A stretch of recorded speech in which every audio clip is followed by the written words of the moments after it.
Jai Sairam. Welcome back to my channel. இன்றைக்கி இந்த பதிவில் நாளைய தினம் வரவிருக்கும் ஸ்ரீராம நவமி நாளில் எளிமையான முறையில் ராமபிரானை எப்படி வழிபாடு செய்கிறது, எந்த மந்திரத்தை சொன்னால் கோடி முறை நாம ஜபத்தை உச்சரித்த பலன் நமக்கு கிடைக்கும் அப்படின்றத பற்றி இந்த பதிவில் பார்க்கலாம். ஸ்கிப் பண்ணாமல் முழுசாக பாருங்கள், கண்டிப்பாக உங்களுக்கு பயனுள்ள பதிவாக இருக்கும்.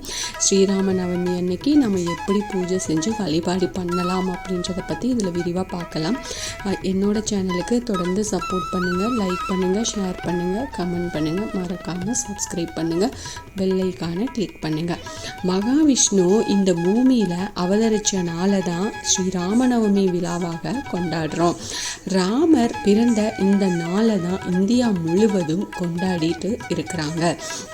இந்த நாளில் ஸ்ரீராமபிரானை வழிபாடு செய்கிறவங்களுக்கு வாழ்நாள் முழுக்க இருக்கின்ற துன்பங்கள் எல்லாமே தீரும், தீராத நோய் நொடிகள் விலகும், இல்லறத்தில் சந்தோஷம் பெருகும் அப்படின்றது நம்பிக்கை. இப்போது இந்த நாளைய தினம் ஸ்ரீராம நவமி வருது. நாளை அதிகாலை வேளையிலேயே எழுந்து சுத்தபத்தமாக குளிச்சுட்டு ஸ்ரீராமருக்கு நீர்மோர் பானகம் நெய்வேத்தியமாக வச்சுக்கணும்.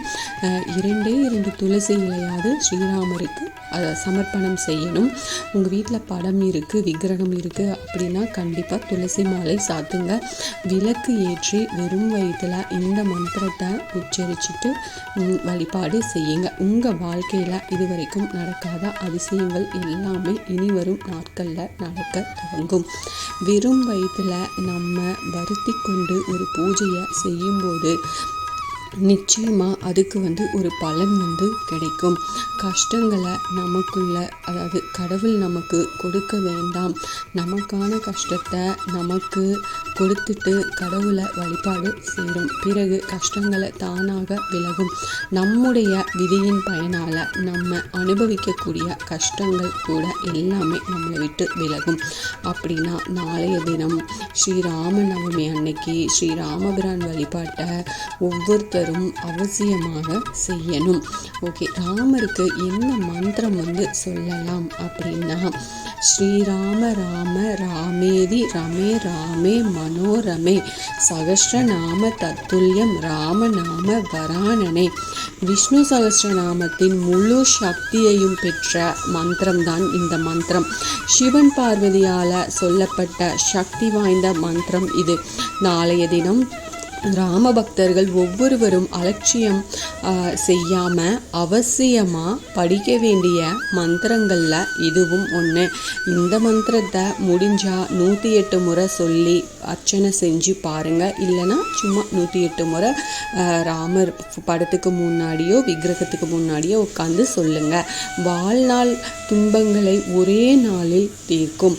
அது மட்டும் இல்லாமல் ஸ்ரீராம நாமத்தை 1 கோடி முறை ஜெபித்த புண்ணியங்களும் உங்களை சேரும். குடும்பத்தோடு அமர்ந்து நாளை பூஜை அறையில் ஸ்ரீராம நாமத்தை சொல்லுங்க. ஸ்ரீராமரின் பாதங்கள் பணிவோம், நேர்வழியில் நடப்போம், தர்ம பாதையை உலகத்தில் பரப்புவோம், மன நிம்மதியை பெறுவோம். இது ரொம்ப முக்கியமான ஒரு பயனுள்ள பதிவு. நாளைக்கு தவறாமல் நீங்கள் உங்கள் வீட்டுக்கு பக்கத்தில் ராமபிரானோட கோயில் இருக்குது, இல்லைன்னா ஆஞ்சநேயர் கோயில் இருக்குது அப்படின்னாலும் பரவாயில்ல, ஒரு துளசி மாலை இல்லை ஒரு 10 ரூபாய்க்கு துளசியாவது வாங்கிட்டு போய் கொடுங்க. வீட்டில் இருக்கிற ராமரோட அஷ்டோத்திரம் தெரிஞ்சால் சொல்லுங்கள். இல்லைனா இப்போ நான் இந்த சொன்ன மந்திரத்தை சொல்லி துளசியால் அர்ச்சனை பண்ணுங்கள்.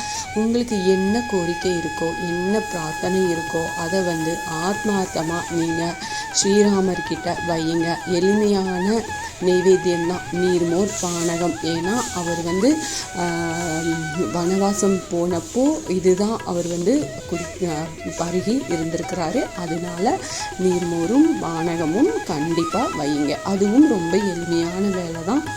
இதை வச்சு நீங்கள் பிரார்த்தனை பண்ணுங்கள். அதில் 2 துளசி போட்டு வைங்க. முடிஞ்சால் நெய் தீபம் ஏற்றி வைங்க. ராமர் படத்துக்கு முன்னாடி 2 நெய் தீபம் ஏற்றி வைங்க. ஏற்றி வச்சு உங்கள் பிரார்த்தனையை வச்சு ஆத்மார்த்தமாக நீங்கள் பண்ணீங்க அப்படின்னா உங்களுடைய பிரார்த்தனை கண்டிப்பாக நிறைவேறும். இந்த பதிவு உங்களுக்கு பயனுள்ள பதிவாக இருக்கும் அப்படின்னு நான் நம்புகிறேன். இதில் ஏதாவது சந்தேகம் இருக்குது அப்படின்னா எனக்கு கமெண்ட்டில் கேளுங்க, நான் கண்டிப்பாக பதில் சொல்கிறேன். என்னோட சேனலுக்கு தொடர்ந்து சப்போர்ட் பண்ணுங்கள், லைக் பண்ணுங்கள், ஷேர் பண்ணுங்கள், கமெண்ட் பண்ணுங்கள், மறக்காமல் சப்ஸ்கிரைப் பண்ணுங்கள், பெல் ஐக்கானை கிளிக் பண்ணுங்கள். இது போல் எனக்கு தெரிஞ்ச ஆன்மீக பதிவுகள் உங்ககிட்ட நான் ஷேர் பண்ணுறேன். Thank you friends. மீண்டும் அடுத்த பதிவில் சந்திப்போம்.